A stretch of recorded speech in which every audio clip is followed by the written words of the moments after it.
நாமத்திற்கு மகிமை உண்டாகட்டும். ஏறக்குறைய நம்ம திருச்சபைக்கு 15 ஆண்டுகளுக்கு முன்பாக நான் வந்திருக்கிறேன். அப்போது இந்த இடத்துல அந்த திருச்சபை இல்லை.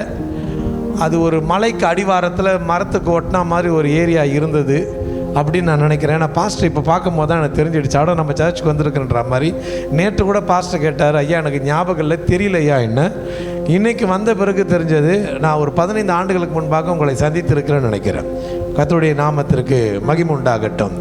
பாஸ்டர் சொன்ன அதே வார்த்தை தான், வேறு எங்கேயும் பார்க்க வேணாம். அவர் அநேக வார்த்தைகளை அடுக்கடிக்காக போயிட்டார். எனக்கு ஒரு பெரிய ஆச்சரியம் என்னென்னா, ஒருவன் எனக்கு தெரிவிக்காவிட்டால் அது எனக்கு எப்படி தெரியும். அப்போஸ்தலர்லேருந்து அழகாக அடித்து விட்டுட்டார், சொல்லிட்டார். சொல்லி முடிக்கும்போது என்னையா, அப்போ நமக்கு தெரிய வேண்டிய விஷயம் ரொம்ப முக்கியம் இல்லையா? புறப்பட்டு போங்கள் என்றார். எங்கே போகிறதுன்னு தெரியாது. ஆபிரகாம கூட ஆண்டவர் கொடுத்த முதல் வாக்குத்தத்தமே அதுதான். நீங்கள் ஆபிரகாமை தேடி வாசித்து பார்த்தாலும், நான் உனக்கு காண்பிக்கும் தேசத்துக்கு நீ போ என்று ஆண்டவர் சொல்லுவார். கடைசி வரலாம் ஆபிரகாமுக்கு எந்த தேசம்னு சொல்லலைங்க. ஆனால் அந்த மனுஷனும் ஆண்டவரை பார்த்து கேட்கல. என்ன தெரியுமா கேட்கல? நான் எங்கே போகணுன்னு கேட்கல. ஆண்டவர் சொல்லலை, இந்த மனுஷன் கேட்கல. இவர் போன எல்லா தேசத்தையும் கர்த்தர் ஆபிரகாமுக்கு சுதந்திரமாய் கொடுத்தார். ஒருவேளை கேட்டு போயிருந்தா அவன் கேட்டு போன தேசம் மட்டும்தான் அவனுக்கு சொந்தமாக இருந்திருக்கும். இவன் கேட்காம இருந்த ஒரே காரணத்தினால, நீ புறப்பட்டு நடந்து போகிறது எல்லாம் உன்னுடையதாக இருக்கிறது என்று கர்த்தர் கொடுக்குறாருன்னா, அதுக்குள்ளே ஒரு பெரிய சீக்ரெட் இருக்கு இல்லையா? இப்போ இது புறப்பட்டு போங்க, எங்கே போகிறது கேட்காதீங்க, போங்க. நீங்கள் போனாலே போதும், அது எல்லாம் நமக்கு சுதந்திரமாய் மாறிவிடும். ஆனால் இன்றைக்கு கர்த்தருடைய வார்த்தை என்னென்று பார்ப்போன்னா, பாருங்க, கேளுங்க, பேசுங்க. இதுதான் பாஸ்டர் சொன்ன அந்த வார்த்தையை. இன்னைக்கு இதே வார்த்தையை தான் பார்க்க போகிறோம். வேறு ஒன்றும் அல்ல. எப்பொழுது கர்த்தருடைய திட்டத்தை நாம் அறிந்து கொள்ள முடியும்? எப்பொழுது நமக்கு அபிஷேக சீயோன் எனப்பட்ட வார்த்தையினுடைய அங்கீகாரம் கிடைக்கும் என்கிற இந்த ஒட்டுமொத்தம் கலவையும் ஒரே வார்த்தைக்குள் பார்க்க வேண்டுமானால், யாத்ராகமத்தின் புத்தகத்தில் 3ஆம் அதிகாரத்தை எடுத்து அதில் 1வது வசனத்தை வாசிக்கும் பொழுது அதில் கொடுக்கப்பட்டிருக்கிற வார்த்தை வாசிக்க கேட்போம். யாத்ராகமத்தின் புத்தகம் 3ஆம் அதிகாரம் 1 வசனத்தை வாசிக்க கேட்போம். மோசே மீதியான் தேசத்தினுடைய ஆசாரியனாயிருந்த தன் மாமனாகிய யெத்ரோவின் ஆடுகளை மேய்த்து கொண்டிருந்தான். எந்த இடத்தில் மேய்த்து கொண்டிருந்தாரா? தேவ பர்வதமாகிய ஓரேப்பிலே மேய்த்து கொண்டிருந்தான் என்ற வார்த்தையை மாத்திரம் பார்க்கிறோம். இன்றைக்கு எல்லாருமே இங்கே உட்கார்ந்துருக்கிறோம். யாருக்காவது கர்த்தருடைய திட்டங்கள் தெரியுமான்னு பார்த்தீங்கன்னா, எல்லாருமே ஒரு கேள்வி கணையோடு கூட நிறுத்திடுவோம். நான் இங்கே பார்க்கும்பொழுது ஆச்சரியப்பட்ட ஒரு தகவல். நேற்றுலேருந்து பாச சொல்லிட்டாரு, எனக்கு ஐயா இங்கிலீஷில் அவ்வளோ வராதியா, நாங்கள் கிராமத்தில் ஊழியம் செய்யறியான்ற வார்த்தையை சொன்னார். ஒரு பானை சோற்றுக்கு ஒரே ஒரு சோறு. ஒரு குட்டி குட்டி பசங்க கூட ஆங்கிலத்தில் 23ஆம் சங்கீதத்தை அவள் அழகாய் பாடும் பொழுது, இதை விட ஒரு சிறப்பு என்ன வேணுங்க? கல்வி என்பதும் கற்றுக்கொள்ள வேண்டிய ஒன்றுமல்ல, சிறு பிள்ளைகளுக்கும் வசனத்தை கற்றுக் கொடுக்கக்கூடிய ஒரு ஊந்து சக்தி இங்கே இருக்கிறது என்றால் இது அழகான ஒரு ஊழியம் என்று தான் சொல்லணும். பெரியவர்கள் கூட எனக்கு முன்னாடி நின்று பேசுறதுக்கு பயப்படுகிற காலகட்டத்தில் சிறு பிள்ளை, அதில் கடைசியாக ஒரு பையனை பார்க்கும்போது எனக்கெல்லாம் பொறாம வந்துடுச்சு, நான் எப்போ குழந்தையாக மறுபடியும் மாற போகிறேன்னு. ஏன்னா மற்றவங்களாம் சொல்லிட்டு போயிட்டாங்க. அந்த கடைசி பையன், நான் கடவுளுடைய வார்த்தையை பேசுகிறேன்னு சொல்லிட்டு பேசிட்டு நடந்து போனேன். இந்த பக்கம் தான் போனான் அந்த பையன், அவன் யாரும் தெரியாது.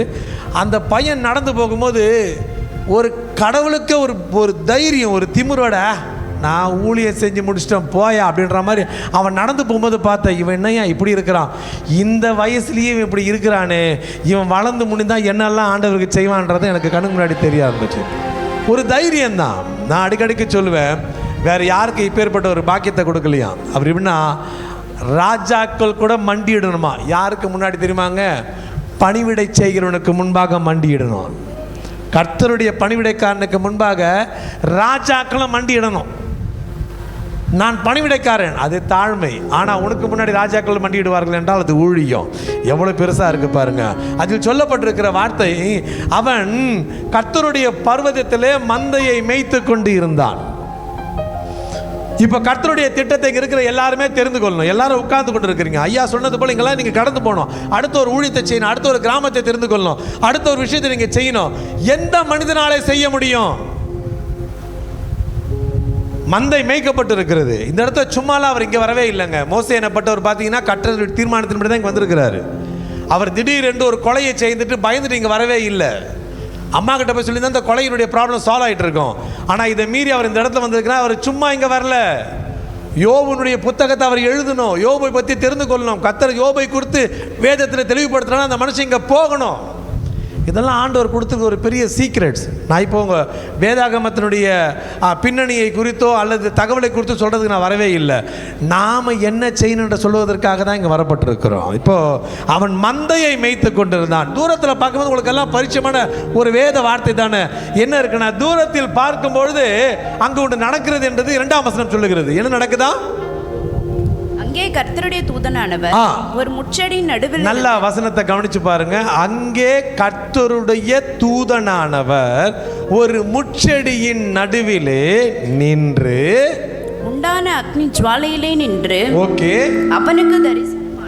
அவருக்கு தரிசனமானார். இப்போ மோசே இருக்கிறது மலைக்கு கீழே, அவருக்கு கிடைத்திருக்கிற தரிசனம் எங்க? மலைக்கு மேலே. இப்போ தூரத்தில் இருக்கிற அந்த மனுஷன் அந்த காட்சியை பார்த்தான் அப்படின்றதான் வேதத்தில் சொல்லப்பட்டிருக்கிறது. இப்போ நல்லா கவனிச்சு பாருங்க. கர்த்தர் எப்பொழுதுமே தூரத்தில் இருக்கிறத பார்த்து அதற்குண்டான பலனை தருகிறவராக இருக்கிறார். இந்த மேல் வீட்டு அறையை திறந்து கீழே இறக்குவாங்க இல்லைங்களா, ஒரு சூம்பிய கையும் சூம்பிய காலம் உள்ள முடமுள்ள ஒரு மனுஷனை அந்த இடத்த பைபிளை வாசித்து பார்த்தீங்கன்னா, இறக்கப்பட்ட அந்த மனுஷனை ஆண்டவர் பார்க்கவே இல்லை. தூரத்திலிருந்து இறக்குறாங்க பாருங்க. அந்த மனுஷனுடைய விசுவாசத்தை கண்டு அந்த மனிதனுக்கு சுகத்தை கொடுத்தாராம். அப்படின்னா அருகில் வருவது அவருடைய பார்வையில் படாது, தூரத்தில் எதுவாக இருக்கிறதோ அதெல்லாம் அவருடைய பார்வையில் படுகிறதா இருக்கிறது. ஆமென், அல்லேலூயா. நீங்கள்லாம் முதல் அற்புதம் என்று சொல்லக்கூடிய கானாவூரில் கூட பார்த்தீங்கன்னா, ஒருவரும் பார்க்காம இருக்கிற இடத்துல அவருடைய பார்வை பட்டது. எனக்கு ஆண்டவருடைய பார்வை ரொம்ப அழகாக பிடிக்கும். ஏன் தெரியுமாங்க? அவர் எப்பொழுதுமே சிறப்பானதை பார்க்கவில்லை, சிறப்பு இல்லாததை பார்த்தார். அவர் எல்லாவற்றையும் சிறப்பாய் மாற்றுவார். அவர் எப்பா நீ சிறப்பா என் கூட சேர்த்துக்க மாட்டார். நீ சிறப்பே போப்பா நீ வேணாம் என்றார். ஞானவான்களை வெட்கப்படுத்தும்படியாக உங்களையும் என்னையும் திறந்து கொண்டிருக்கிறார். அது அர்த்தம் என்னென்னு பார்த்தீங்கன்னா, நாம் படிக்காதவங்களாக இருக்கலாம், நாம் மக்கா இருக்கலாம், எல்லாமே ஓகே. ஆனால் ஆண்டவர் தேவை நம்ம தான். ஏன்னா அவர் செய்கிற அந்த ஊழியம் பார்த்தீங்கன்னா, இப்போ 2000 வருஷத்துக்கு மேலே ஆயிடுச்சு. இந்த 2000 வருஷத்துக்கு மேலே நடக்கிற இந்த ஆண்டில் சராசரியான படிப்பறிவுக்கு கீழே இருக்கிற ஜனங்களை கொண்டு ட்ரெயின் பண்ணிட்டு அவர்கள் செய்த ஊழியத்தினால்தான் இன்னைக்கு நீங்களும் நானும் கர்த்தருடைய சமூகத்தில் இருக்கிறோம். அப்போ அவர் எவ்வளோ தீர்மானத்தின் அடிப்படையில் மனுஷனை தெரிந்து கொண்டாரு பாருங்க. அவர் பிறப்பின் ரகசியத்தை சொல்லும்பொழுது கூட பார்த்தீங்கன்னா ஞானவான்கிட்ட சொல்லப்படலை, மெய்ப்பர்கள்கிட்ட போய் சொல்கிறாரு. அதனுடைய அர்த்தங்கள் வேறாக இருக்கிறது. அப்போ தூரத்தில் இருக்கிற அந்த காட்சியை மோசே இப்பொழுது பார்க்கிறானா.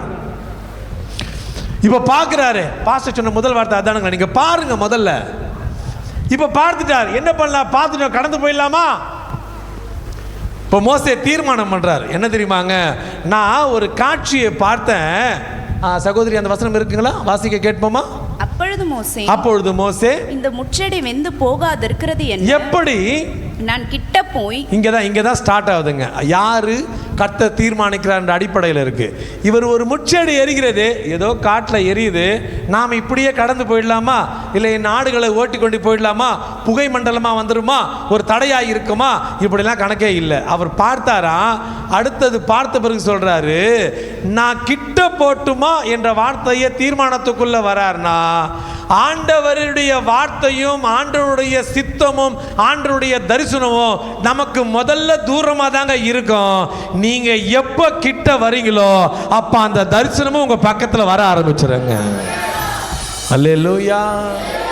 இந்த லூக்கா 19ஆம் அதிகாரத்தில் போகாதீங்க, ஒரு மேற்கோள் காட்டுவதற்காக சொல்லுகிறேன்.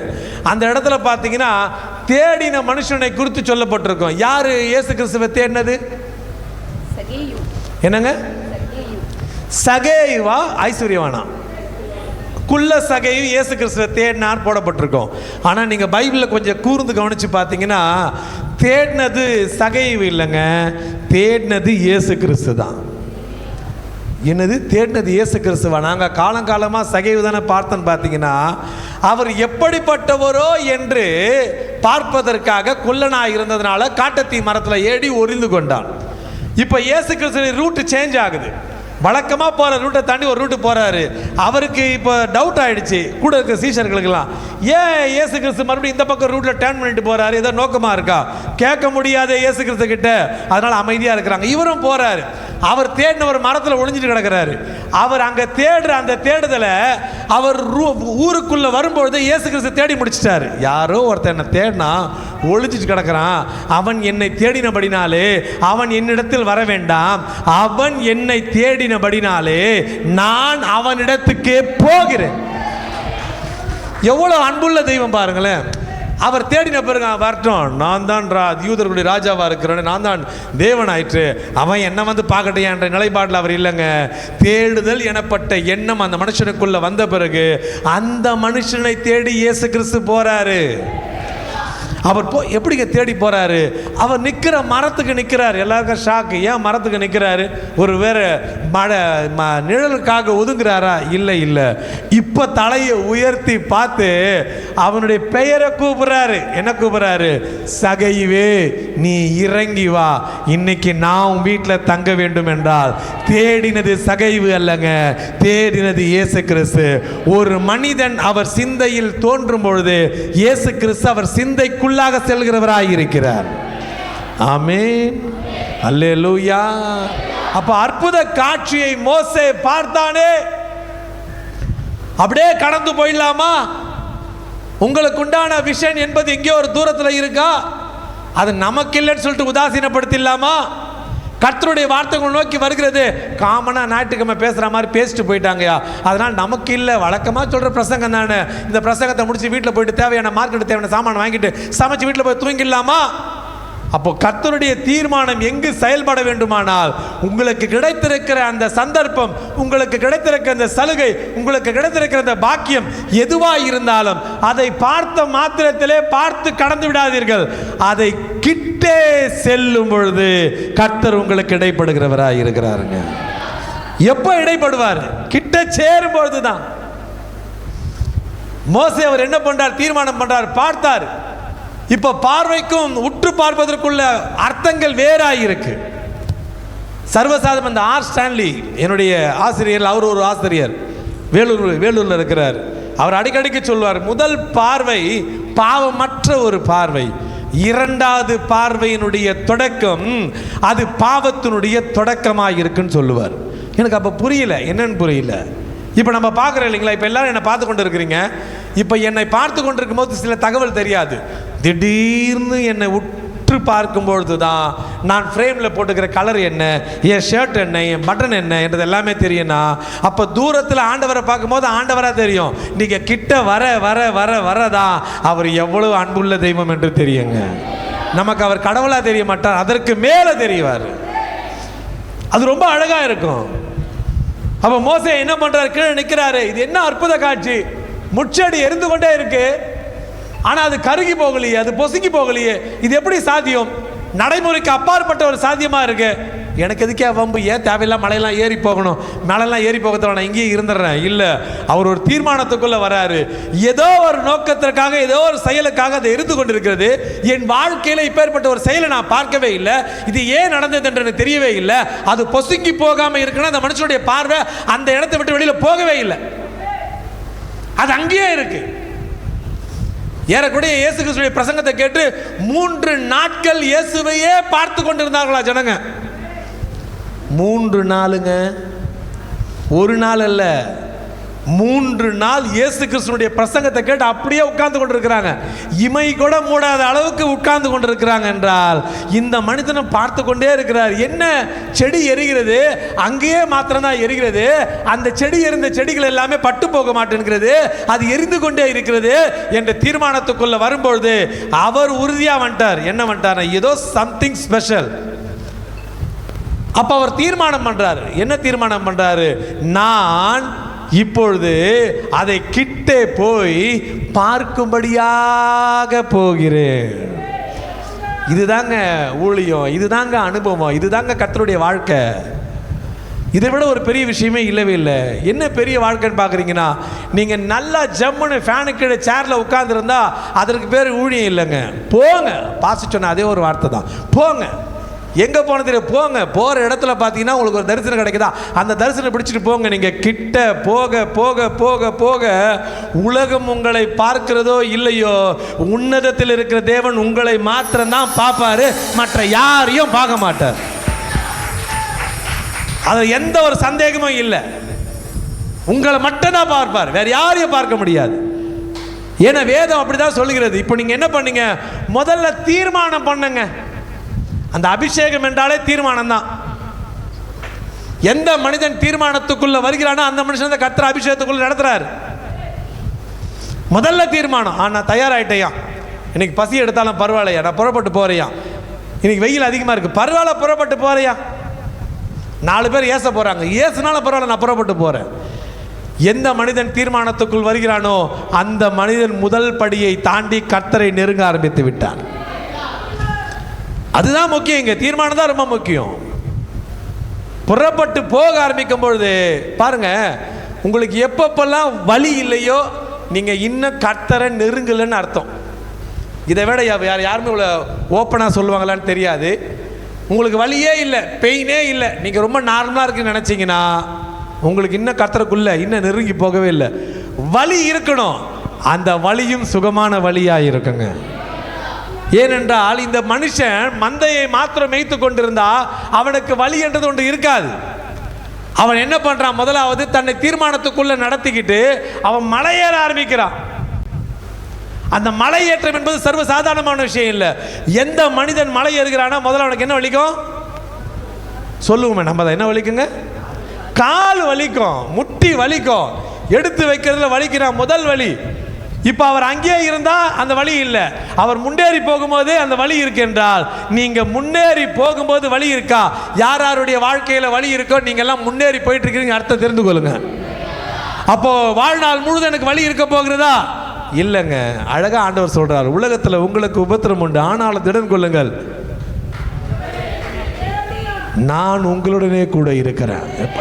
இதோட ஒரு பாக்கியமான ஒரு வார்த்தை உலகத்தில் பார்க்க முடியாது. என்ன பாக்கியம் பார்த்தீங்கன்னா, அண்ட சராசரங்களை படைத்திருக்கிற ஆண்டவர், வானத்தை சிங்காசனம் பூமியை பாதபடியாக வைத்திருக்கிற அந்த ஆண்டவர் சொல்றாரு, உபத்திரம் இருக்கு, ரொம்ப திடனாக இருங்க. ஏன் திரும்ப திடனாக சொல்றேன்? நான் உங்களோட கூட இருக்கிறேன். இதை விட ஒரு சப்போர்ட் எங்க கிடைக்கும்? எவ்வளவு சப்போர்ட்டான ஒரு வேலை கொடுத்துக்கிறார். நான் மலைகள் பார்க்கும் போதெல்லாம் ஆச்சரியப்படுவேன். நம்முடைய ஆண்டவருக்கு அழகான ஒரு பேர் இருக்கு, அவர் மலைகளின் தேவனா. எனக்கு ரொம்ப பிடிக்கும். ஏன்னா ஆண்டவர் தீர்மானம் பண்ண எல்லா மலைகளும் இங்கே ஸ்டார்டிங்ல இருந்து எண்டு வரலாம் பார்த்தீங்கன்னா மலை மலை மலை என்றது அழகாக இருக்கும். அவரே ஓமையாய் பேசியிருப்பார். ஏசாயாவின் புத்தகத்தில் 25ஆம் அதிகாரத்தில் பார்த்தீங்கன்னா, சேனைகளின் வாசிக்க வேணாம், நம்ம அங்கெல்லாம் போக வேணாம், நம்ம இதை மட்டும் தான் இன்னைக்கு பார்க்க போகிறோம்.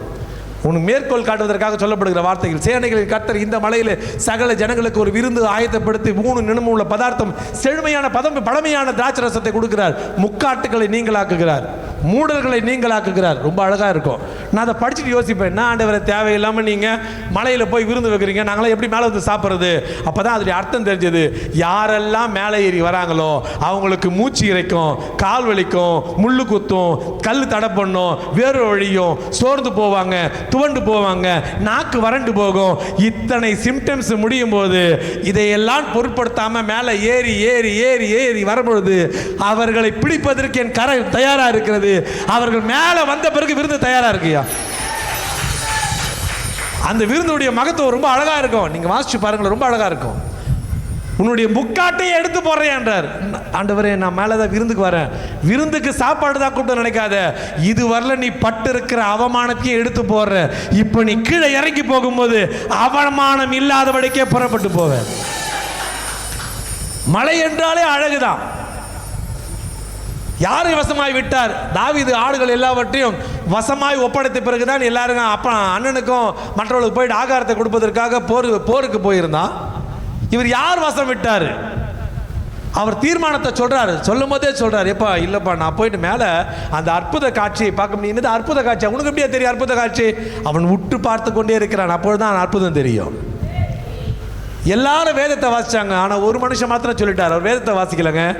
வேதத்தில் உள்ள அதிசயங்களை காணும்படி என் கண்களை திறந்தரலும். அப்போ உலகத்தில் இருக்கிற எல்லாருக்கும் வேதமா தெரிஞ்சது, ஆனா ஒத்த மனுஷனுக்கு தெரிஞ்சது அது வேதம் அல்ல, அது அதிசயம்னு.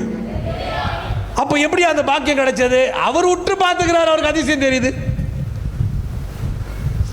உற்று பார்க்காதவங்களுக்கு அதிசயம் தெரியாது, உற்று பார்க்குறவங்களுக்கு தான் அதிசயம் தெரியும். ஆமேன். ஐயோ பாவையா. ஆமேன். எத்தனை பேர் விழிப்பா இருக்கிறீங்க? இல்லை, இப்போ அல்லேலூயா கேட்கல. எத்தனை பேர் விழிப்பா இருக்கிறீங்க? நீங்கள் என்ன சொல்லணும்னு தெரியல. நாம் அல்லேலூயா சொல்லி பழக்கப்பட்டோம் இல்லைங்களா? விழிப்பா இருக்கிறீங்களா? விழிப்பா இருக்கிறவங்க 3 அல்லேலூயா சொல்லுங்க.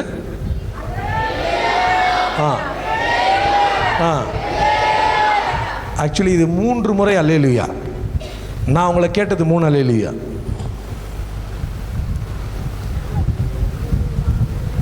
நீங்கள் விழிப்பா இருக்கிறேன்னு சொன்னீங்க இல்லையா? 3 அல்லேலூயா சொல்லுங்கன்னா நீங்கள் என்ன சொல்லணும்?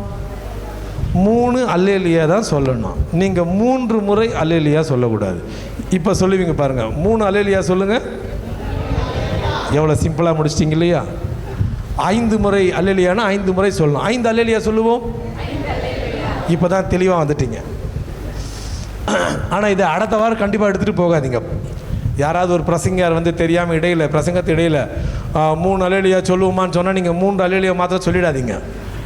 நீங்கள் அப்படி சொல்லிட்டீங்கன்னா அடுத்தது அவருக்கு என்ன வராது? பிரசங்கம் வராது, கொஞ்சம் தடுமாற்றத்துக்குள்ளே போயிடுவார். விழிப்பு தெளிவு என்பதற்குண்டான அர்த்தங்கள் இது ரொம்ப அர்த்தம் சரியாக இருக்கணும். ஏன்னா ஒரு சபையில் ஒரு பாஸ்டர்மா கூட என்கிட்ட மாட்டிக்கிட்டாங்க.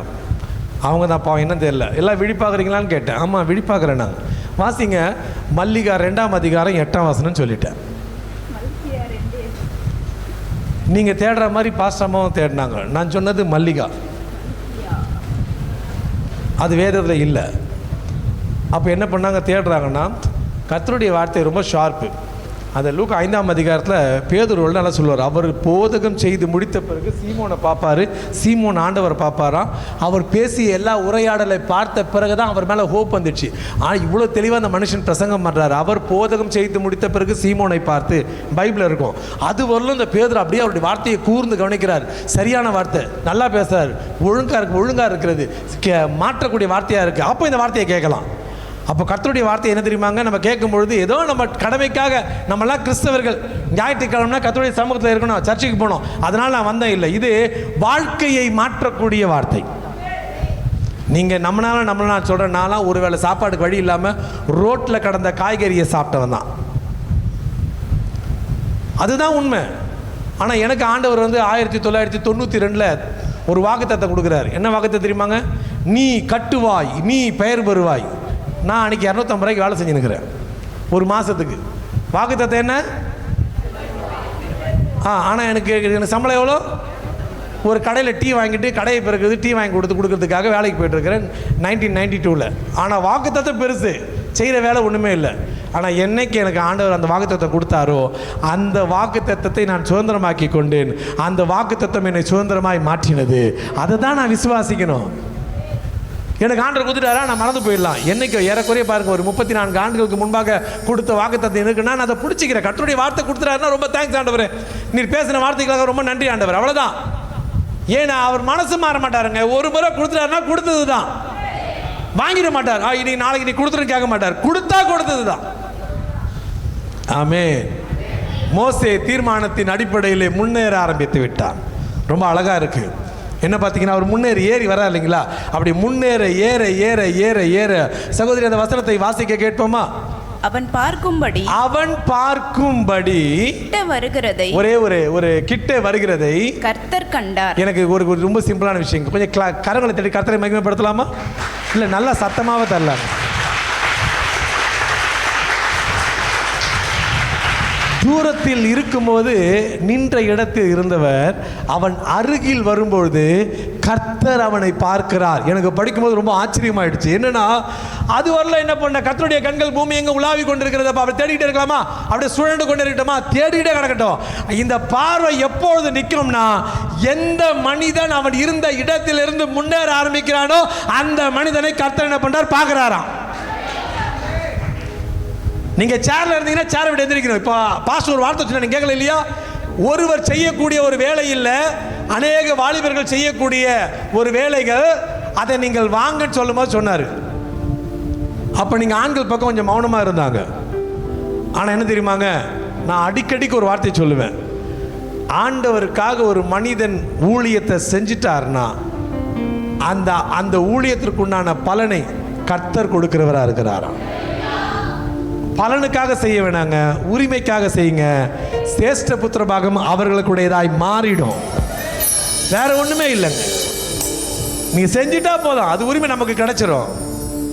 உலகத்தில் இதை போல ஒரு கணக்கு வைக்கிற கடவுளை எங்கேயும் பார்க்க முடியாது. நம்முடைய ஆண்டவர் வந்து ரொம்ப கணக்கு வைக்கிறதுல ரொம்ப பயங்கரமானவர். எனக்கு இப்போ வெயில் அதிகமாக இருக்குது. நான் சர்ச்சுக்கு வரும்போது நான் இறங்கி போகும்போது உங்கள் வீடு வருது. உங்கள் வீட்டு வாசற்படியில் வரும்பொழுது ஒரு குடிக்க தண்ணி தாங்கன்னு சொல்கிறேன். நீங்கள் எனக்கு தண்ணி கொடுத்துட்டீங்க. உங்கள் டைரியில் எழுதி வைப்பீங்களா? வந்தார், ஒரு சொம்பு தண்ணீர் கேட்டார், நாங்கள் கொடுத்தோம். இந்த 2021 ஜூன் மாதம் 26 ஜூன் மாதம் 21ஆம் தேதி நாங்கள் தண்ணீர் கொடுத்து எழுதி வைப்பீங்களா? ஆனால் ஆண்டவர் சொல்கிறார், ஒரு கலசத்தை தண்ணீரையும் கர்த்தர் எழுதி வைக்கிறாராங்க. நான் இதெல்லாம் படிக்கும்போது ஆச்சரியம், எப்போ தண்ணீர் கூட ஆண்டு எழுதிக்கிறார்னா அப்போ தண்ணீரையே எழுதி வைக்கிறார் என்றால் இங்கு படுகிற எல்லா பிரயாசத்திற்கும் கர்த்தர் பரத்தில் இருந்து நன்மையை தருகிறவராகவே இருக்கிறாரே தவிர வேற எதையும் பார்க்கவே வேண்டாம். இந்த மோசஸ் ராஜசேகரன் என்னுடைய நண்பர் அந்த மலேசியா தேசத்துக்கு போகும்போது நானும் என்னோட தம்பி 2 பேரும் போகும்பொழுது இந்த சாட்சி வந்து எனக்கு இந்த சாட்சியை மிகைப்படுத்தி பேசுகிறது தெரியாது, இருக்கிற மாதிரியே பேசிட்டு போகிறது என்னுடைய பழக்கம். அப்போ 2 பேர் போகும்போது ஒரு நாள் ஊழியத்துக்கு போனோம். 2 நாள் ஊழியம் போச்சு. 3ஆவது நாள் ஒரு ஊழியத்துக்கு போகிற ஒரு லேடி பாஸ்டர் அவங்க சர்ச்சுக்கு போகும்போது சர்ச்சு ரொம்ப கஷ்டமாக இருந்தது. அது மலேசியா தேசம் மாதிரி இல்லை, ரொம்ப கஷ்டமாக இருந்தது. நான் அவர் தம்பியை பார்த்து சொன்னேன், இந்த சர்ச்சுக்கு நம்ம எதாவது கொடுத்துடலாமான்னு கேட்குறோம். இப்போ இது நடந்தது இப்போ இல்லை, 15 ஆண்டுகளுக்கு முன்பாக. எதாவது கொடுத்துடலாமான்னு? கொடுத்துடலான்னார். உங்களுக்கு கொடுத்த காணிக்கை கொடுங்க, என்கிட்ட கொடுத்த காணிக்கை கொடுங்கன்னு 2 பேர் சேர்த்து காணிக்கை அவர்களே கொடுத்துட்டோம். அவரும் வருத்தமே படல, நானும் வருத்தப்படல. எல்லா காணிக்கை எடுத்து அந்த குடும்பத்துக்கார கொடுத்துட்டோம், சபை கொடுத்துட்டு நீங்கள் சபையை வச்சுக்கன்னு சொல்லிட்டு நாங்கள் கிளம்பி வந்துட்டோம். அடுத்த நாள் காலை எங்களுக்கு ஒரு கால் வருது, ஒரு நபர் எங்களை விருந்துக்கு அழைக்கிறாரு. நாங்கள்லாம் விருந்துக்கெல்லாம் வரமாட்டாங்க, நாங்கள் ஊழியத்துக்கு தான் வந்திருக்கிறோம், மற்ற யாராவது பாருங்கன்னு சொல்லிட்டு இப்படியே சொல்லி போயிட்டோம். இல்லை எங்களுக்கு ஏவுதல் நீங்கள் வீட்டுக்கு வரணும்னு நல்ல விருந்து கொடுத்தாங்க. எங்களுக்கு ஒரு கவரில் ஒரு காணிக்கை கொடுத்தாங்க. நான் சொன்னேன், நாங்கள் ஊழியமே செய்யலை, எங்களுக்கு ஏன் காணிக்கை கொடுக்குறீங்க? இல்லை, இது எங்களுக்கு கடவுள் கொடுக்க சொல்கிறாருன்னு. ஏன்னா என்னென்னா, நாங்கள் என்ன செய்கிறோமோ அந்த பலனை ஆண்டவர் பார்த்தாரு.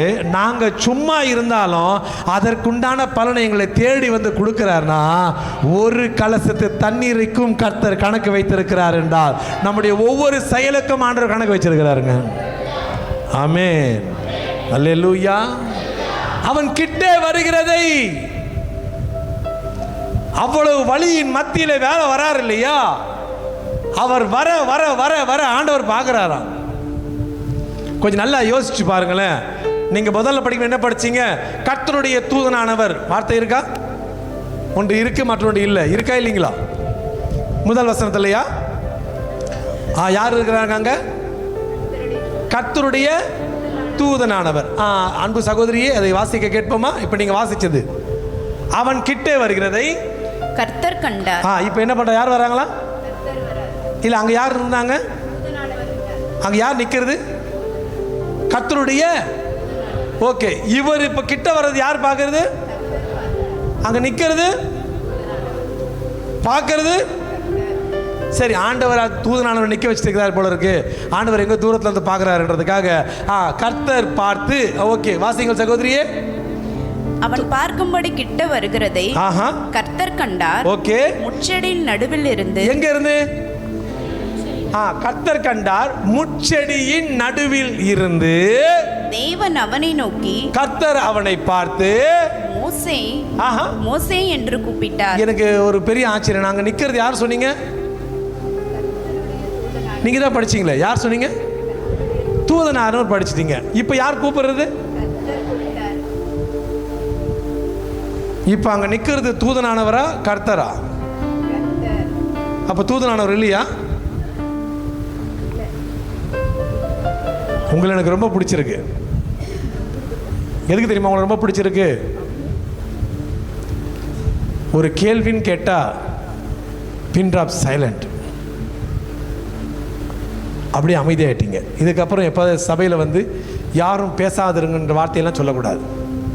உங்களை நோக்கி ஒரு கேள்வி கேட்கிறேன் மாத்திரம் சொன்னா போதும். அல்லேலூயா. ஐயோ பாவையா. அல்லேலூயா. தேவநாமத்திற்கு மகிமை உண்டாகட்டும். ஒருவேளை தூதனானவர் ஆண்டவர் விளக்கிட்டு இரியா நான் போய் நிற்கிறேன் நின்ட்டாரோ?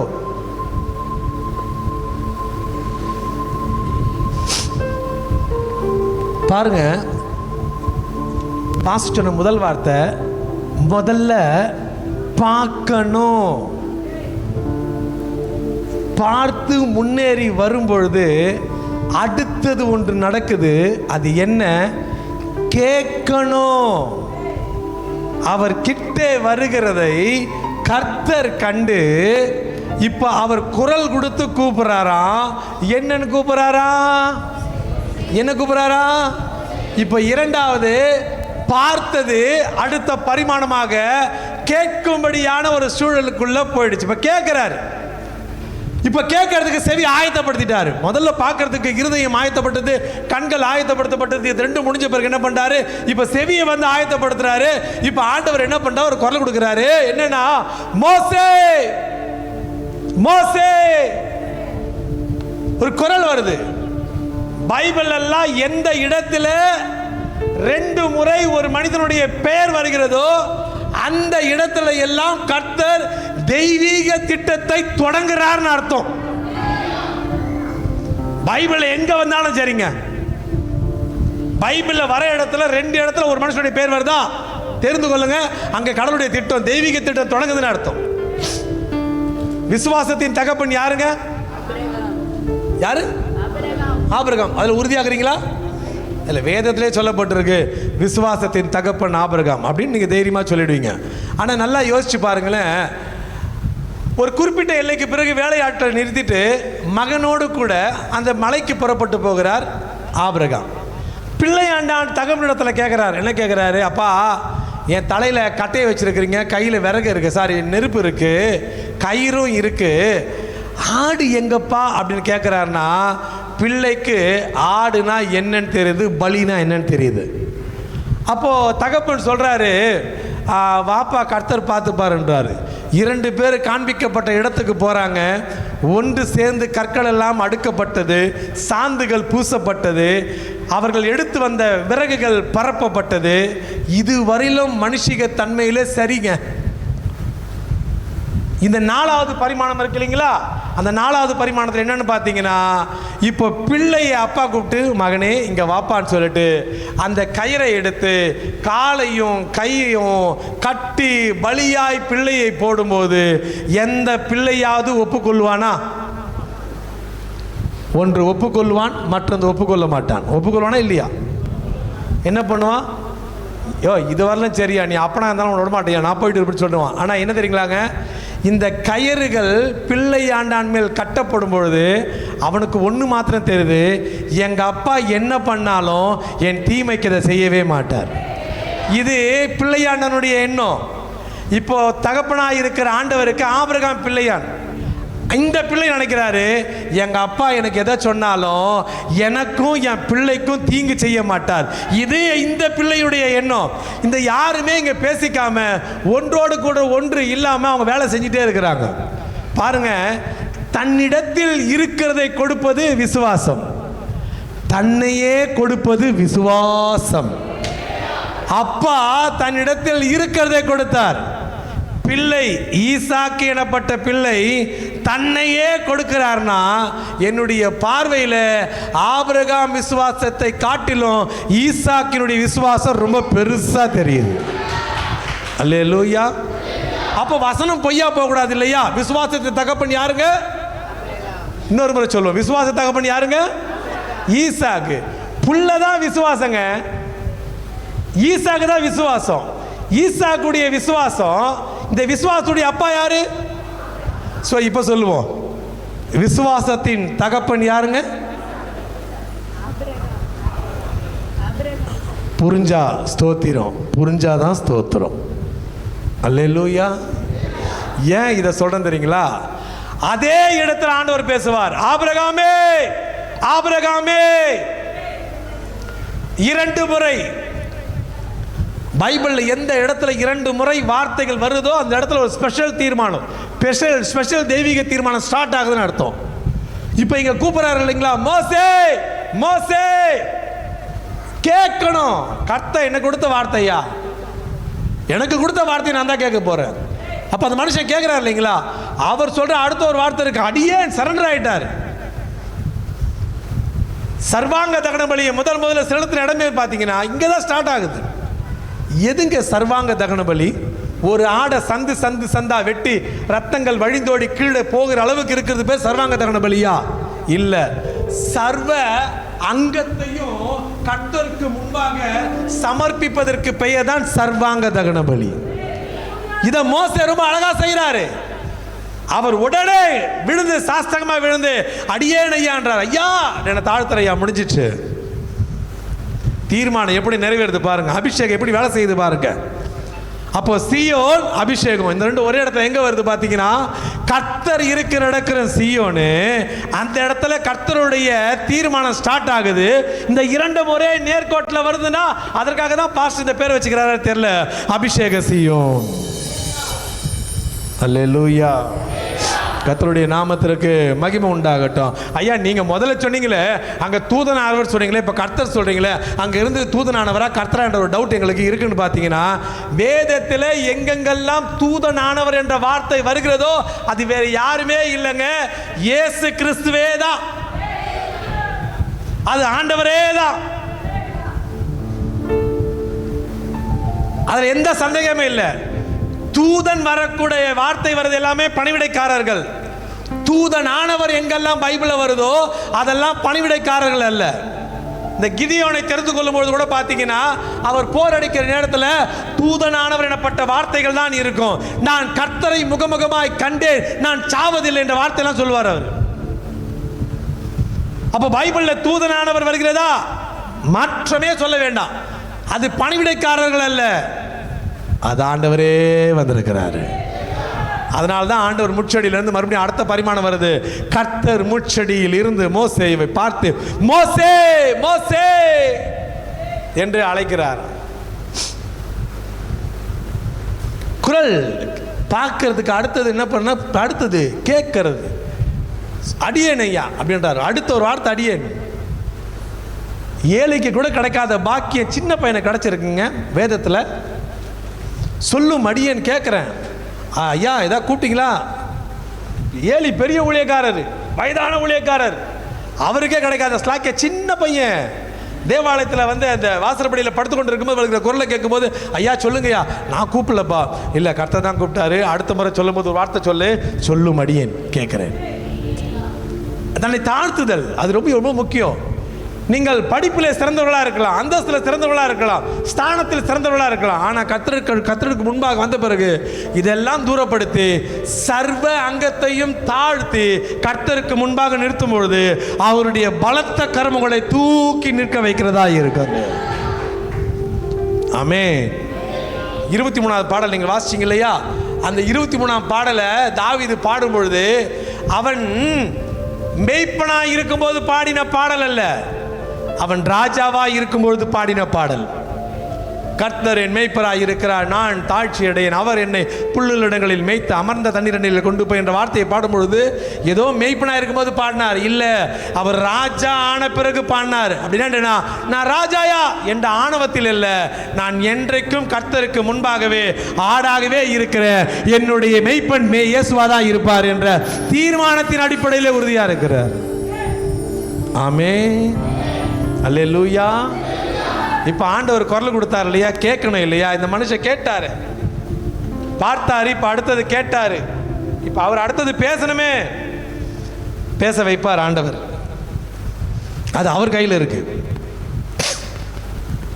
இப்ப ஆண்டவர் உடனே சொல்றார், மோசே மோசே. உடனே அவர் கீழே விழுந்துட்டு, ஐயா ஐயா அணி ஐயா சொல்லுங்க ஐயா கேட்கிறேன். இப்ப ஆண்டவர் ஒரு வார்த்தை சொல்றாரு பாருங்களேன். என்ன சொல்றாரு சகோதரியே? அதுக்கு தொடர்ச்சியான வார்த்தை வாசிப்போமா? அப்பொழுது அவர் இங்கே கிட்டி சேராயா, இங்க கிட்ட வராதப்பா, உன் கால்களில் இருக்கிற எனக்கு இந்த வார்த்தை கொஞ்சம் நல்லா யோசிச்சு பாருங்களேன். நெருடலா இருக்கக்கூடிய வார்த்தைகள் இது ஒன்று தான் சொல்ல முடியும். அப்ப நீ கிட்ட வராத, உன் கால்களில் இருக்கிற பாதரட்சைய கழட்டி. இப்ப எனக்கு என்னன்னா, இந்த பர்டிகுலர் இடத்துல மாத்திரம் பரிசுத்தம் இல்லை. ஒரு மலையில கர்த்தர் இறங்குறார் என்றால் அந்த மலை முழுவதும் பரிசுத்தம் தான்.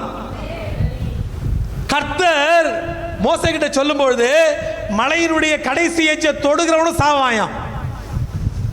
அப்போ ஒரு இடத்துல ஆண்டவர் இறங்குறாருன்னா ஒரு பர்டிகுலர் ஏரியா மாத்திரம் பரிசுத்தம் இல்லைங்க. நீங்க ஒருவேளை உட்கார்ந்து இருக்கிறீங்க, இது ஆல்டர், இந்த ஆல்டர் தாங்க பரிசுத்தம், நாங்க வேணா இங்க தூங்கலாம், நான் வேணா தூணுக்கு பின்னாடி மறைஞ்சிட்டு கிடக்கலாம், ஏதாவது பேசலாம் நடக்கலாம். இல்ல, கர்த்தருடைய சமூகத்துல கர்த்தருடைய வார்த்தை வந்த பிறகு இந்த இடம் மாத்திரம் பரிசுத்தம் அல்ல, இந்த இடத்துடைய கடைசி எச்சும் பரிசுத்தம் தான். அது இது எது பிரிக்கிறதுக்கு இல்ல. அப்பயே ஆண்டவர் சொல்றாரு, இப்ப நீ நிக்கிற இடம் பரிசுத்த பூமின்றாரு, உன் காலில் இருக்கிற பாதரட்சை காட்ட சொல்றாரு.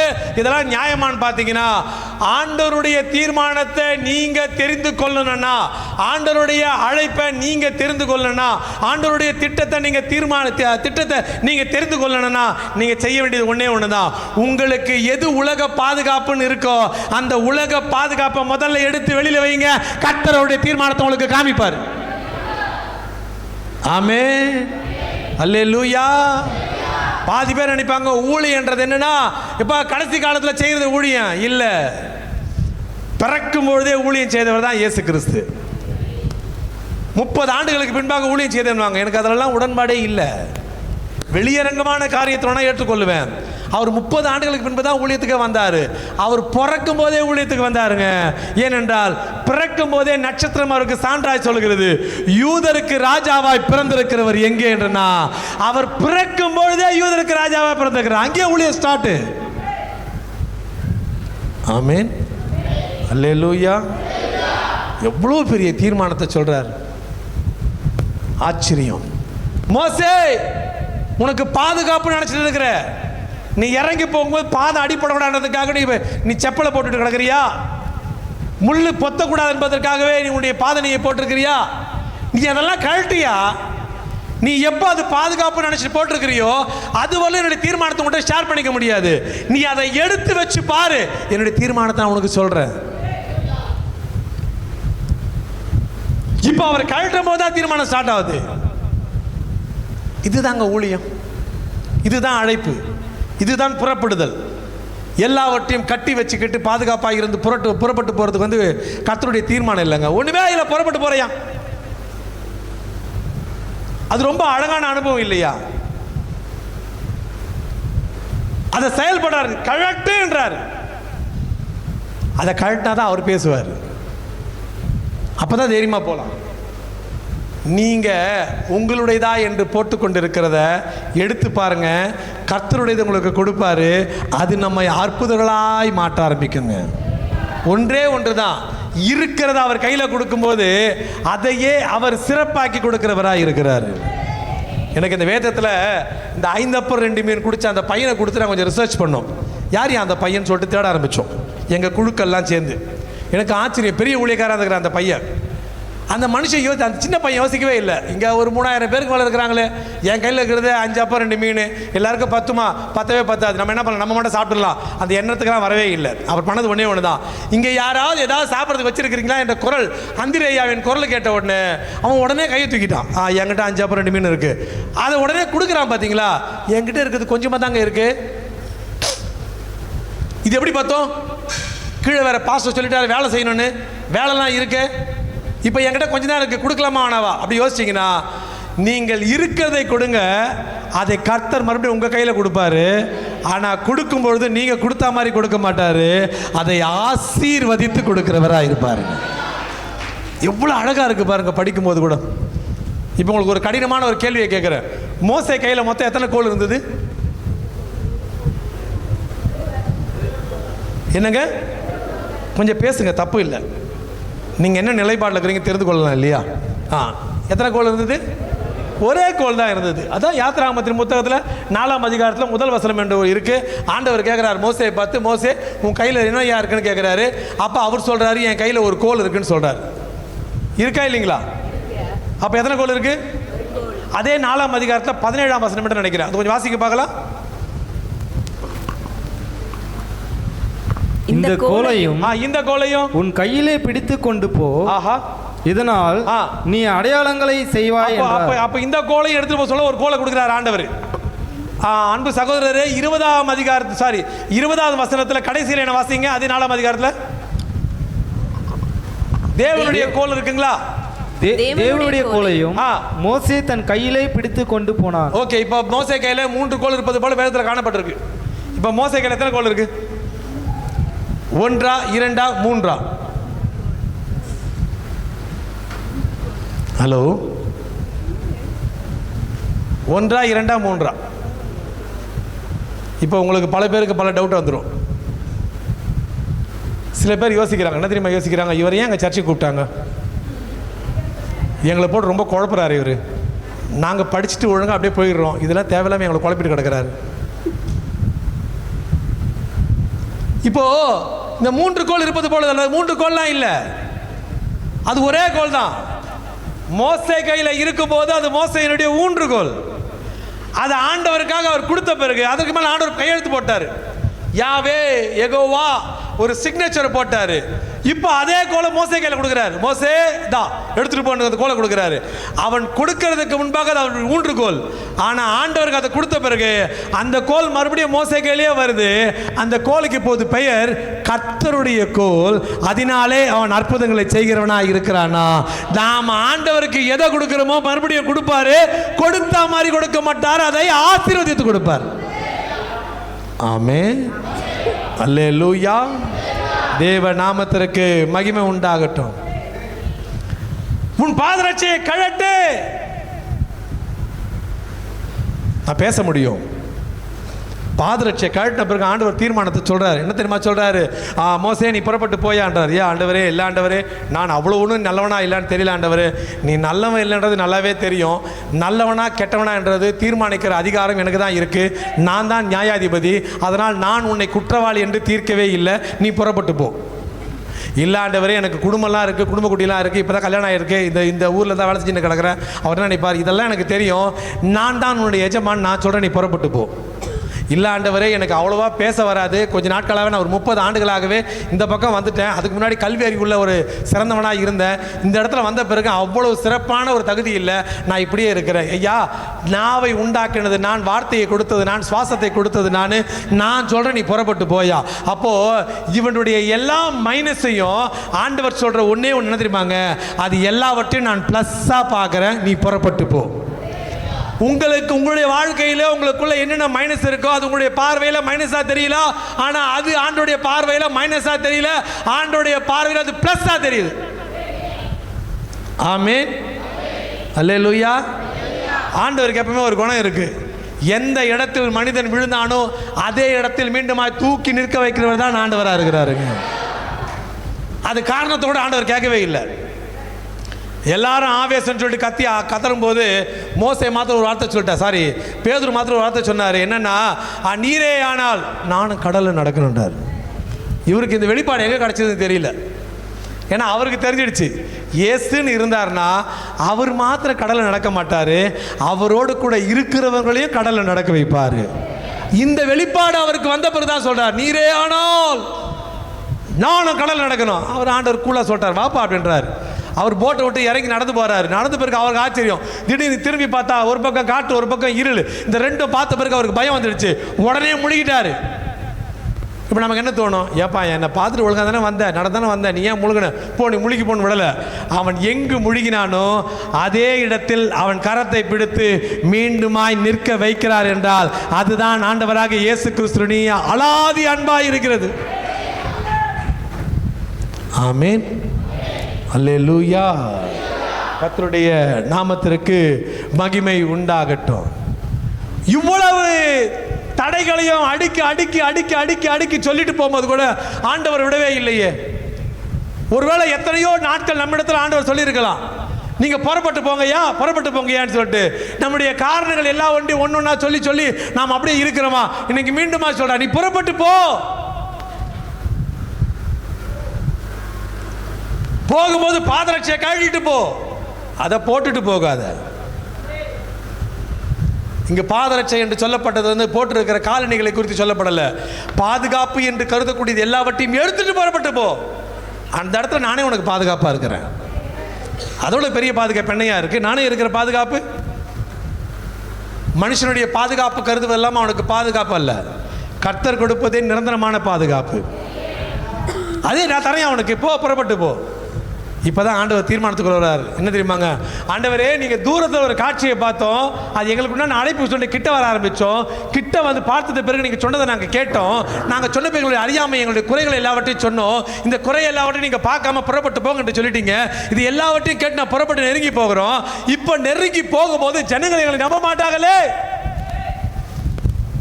நாங்கள் கர்த்தரால் அனுப்பப்பட்ட மனுஷர்கள் என்று ஜனங்க நம்ப மாட்டாங்களே. இப்போ நாங்கள் என்ன ஆண்டவர் செய்கிறது? இப்போதான் ஆண்டவர் சொல்றாரு, உங்களை ஜனங்கள் நம்ப வேண்டுமானால் உங்களுக்கு கடைசியாய் ஒன்று தருகிறேன், அந்த அடையாளத்தை மாற்ற எடுத்துட்டு போங்க, கடவுள் உங்களை நம்புறன்றார். என்ன ஆண்டவர் அடையாளம்? உன் கையில் இருக்கிறது என்னன்னு கேட்கிறார். மீண்டும் அதே வார்த்தை தான், உன் கையில் இருக்கிறது என்ன? என்ன சொல்றாரு அவரு? என்னங்க, மறுபடியும் சொல்லுங்க. அதை கீழே போடுன்றாரு. போட்ட உடனே என்னவா மாறிடுச்சு? இன்னொரு முறை சொல்லுவோம், பாம்பாய் மாறினது. இப்ப மறுபடியும் அதை புடிகின்றார். அது என்னவா மாறிடுச்சு? நல்லா யோசிச்சு பாருங்களேன். கர்த்தருடைய ஊழியத்துக்கு கர்த்தர் அனுப்புகிற ஒரு மனுஷனுக்கு அடையாளம் பாம்பா?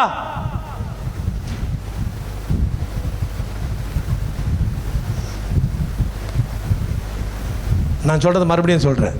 பாம்பு சர்ப்பம் என்றாலே பிசாசை வந்து வர்ணனையா சொல்ற ஒரு வார்த்தை, சரிங்களா? வேற எதையாவது சொல்லியிருக்கலாமே. கோலை போட சொல்றாரு, கோலை போட்டா பாம்பா மாறிடுச்சு. இப்போ பாம்பாய் மாறி இருக்கிறத கர்த்தருடைய ஊழியக்காரனை ஊழியத்துக்கு அனுப்புவதற்கு போடுகிற ஒன்று பாம்பாய் மாறுகிறது. அதை மறுபடியும் பிடிக்க சொல்றாரு, கோலா மாறுது. இதுவும் அடையாளம்? கர்த்தருடைய ஊழியத்துக்கு இதுதான் அடையாளமா? வேற எதுவுமே அடையாளப்படுத்த முடியலையா? இதுதாங்க சரியான அடையாளம். ஆண்டவர்லாம் சும்மா சொல்லலைங்க, அதற்குள் எவ்வளவு உள்ள அர்த்தத்தை வைத்திருக்கிறார். ரோமரில் எழுதப்பட்டிருக்கிற வார்த்தைகள் முடிவு தருவாயில் அந்த வார்த்தையை சொல்லி முடிக்கலாம். எவ்வளோ அழகா இருக்கு. நீங்கள்லாம் வில்லேஜ் சைடில் இருக்கிறீங்க, நான் சிட்டி சைடில் தான் இருக்கிறேன். எனக்கு அவ்வளோவா தெரியாது. நம்ம வீட்டில் ஒரு பாம்பு போயிட்டு இருக்குன்னா அந்த பாம்பை நம்ம எங்கே பிடிப்போம்?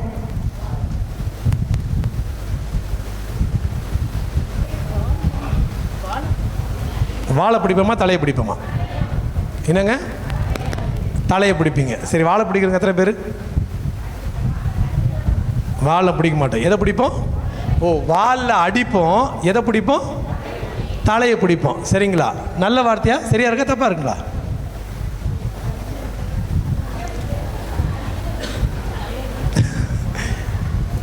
வாலா தலையா? தான், குட், கரெக்டாக சொல்லிட்டீங்க. தலையை பிடிக்கிறது இதுதான் நியாயமான விஷயம். அது எந்த மாற்றம் இல்லை, தலையை பிடிக்கணும். ஆனால் பாருங்கள், அந்த யாத்ராகம் 4ஆம் அதிகாரத்தில் ஆண்டவர் சொல்கிறார் மோசேயை பார்த்து, நீ கோலை போடுப்பான்றார். போட்டால் பாம்பம் ஆயிடுச்சு. இப்போது அதை மறுபடியும் பிடின்றாரு. சரிங்களா? இப்போ பிடிக்கும் பொழுது அதன் வாளை, அந்த வசனத்தை வாசிங்கள் சகோதரியே, எடுத்தீங்களா? கர்த்தர் மோசேயை நோக்கி, உன் கையை நீட்டி அதன் வாளை பிடி என்றார். என்ன சொல்றாரு? இப்போ அவர் என்ன பண்றாருன்னா மனுஷிகத்துக்கு அப்பாற்பட்ட ஒரு செயலை சொல்றாரு. என்ன சொல்றாருன்னா, அப்பா தலையை பிடிப்பான்னு சொல்லணும். ஆனால் அவர் என்ன சொல்றாரு? வாழை பிடின்றார். இப்போ நம்ம இந்த சகோதரர்கள் 2 பேர் சொன்னாங்க வாழை பிடிக்கணும்னு. ஆனால் பொதுவாகவே பாம்பு வந்து தலையை தான் பிடிக்கணும். ஆனால் எதை பிடிக்க சொல்றாரு? ஏன் வாழை பிடிக்க சொல்றாருன்னா, அந்த வாளை பிடித்து இப்படி தூக்கும் பொழுது இது என்னவா மாறுது? என்னங்க? அப்போ வால் இந்த கார்னர், தலை எந்த கார்னர்? அப்போ நீங்க ஊழியத்துக்கு புறப்பட்டு போகும்பொழுது பிசாசை நசுக்குவீர்கள் என்கிற அடையாளத்தை கொடுத்து உங்களை ஆண்டவர் கூப்பிடுறாருன்னா, இதை விட ஊழியத்திற்கு வேற என்னையா பெரிய ஒரு அடையாளம் வேணும்? அல்லேலூயா. அது பிடிக்கிறது எடுக்கும் போதே கோலாய் மாறுகிறது என்றால், இந்த முனையானது வாளாய் இருக்குமானால் அடுத்த முனை, இதை விட ஒரு அடையாளத்தை ஆண்டவர் தருவாரா எனக்கு தெரியாது. ஆமென். கர்த்தர் நல்லவர். எனக்கு ஆண்டவர் மேல பெரிய பற்று வரத்துக்கு காரணமே இதுதான். ஆண்டவரே, மனுஷனுடைய பார்வை சாதாரணமாக தெரிஞ்சதே இல்லை, நீங்கள் பிசாசையும் மேற்கொள்வீர்கள் என்கிற அடையாளத்தை நான் இப்பொழுது உங்களுக்கு கொடுத்துட்டேன். இதை வாங்கிட்டு நீங்கள் புறப்பட்டு போங்க. அவன் உங்களை மேற்கொள்வது இல்லை, அவனை நீங்கள் மேற்கொள்வீர்கள் என்கிற அடையாளம் கொடுத்தாருங்க. இந்த அபிஷேகம் தான் இங்கே இருக்கு. அபிஷேக சீயோன் என்ற வார்த்தையே தெரியுது தான். இந்த பிரித்தெடுக்கப்பட்ட அனுபவத்தில் இதெல்லாம் கொடுத்துருக்கிறாரு. அப்போ நமக்கு இந்த பாஸ்ட் நமக்கு இன்னைக்கு எனக்கு கொடுத்த வார்த்தை தான். நான் இன்னைக்கு இந்த பிரசங்கத்தை செய்வேன்றது எனக்கு தெரியாது, அதுதான் உண்மையும் கூட. இப்போ இங்கே வரும்போது என்ன பண்ணாரு, அடுக்கடுக்காய் கொடுக்கும்பொழுது முதல்ல பாருப்பா, அடுத்தது கேளுப்பா, மூன்றாவது பேசுப்பா, இந்த மூன்றையும் சொல்லும் பொழுது இதெல்லாம் எதிர் அடிப்படையில் கொடுத்துருக்கிறாரு. என்னையும் நம்பி உங்களையும் நம்பி இந்த கனமான ஊழியத்தை கொடுத்துக்கிறார். போக்கடிக்க வேண்டாம், செயல்படுவோம். கர்த்தரே நமக்கு துணையாக இருப்பார். கர்த்தருடைய நாமத்திற்கு மகிமை உண்டாகட்டும்.